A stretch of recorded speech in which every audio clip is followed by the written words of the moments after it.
Body गरम असेल की थंड, खरंच फॅट कमी होण्यावर याचा फरक पडतो का? होय, पण हा सायन्स बहुतेक लोकांना माहीतच नाही. आपल्या शरीरात एक प्रोसेस आहे, थर्मोजेनेसिस, म्हणजे बॉडी स्वतःला गरम ठेवण्यासाठी एनर्जी वापरते.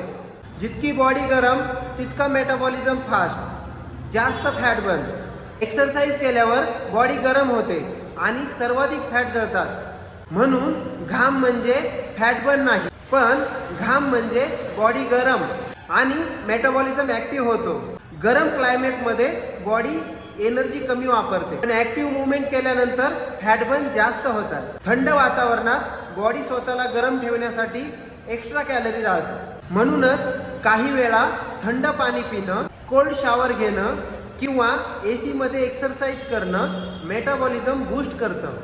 फॅट कमी करायचं असेल तर फक्त एक्सरसाइज नाही, तुमच्या बॉडी टेम्परेचरला पण बूस्ट द्या. बॉडी गरम, फॅट बर्न फास्ट. बॉडी थंड, शरीर जास्त कॅलरी जाळतं.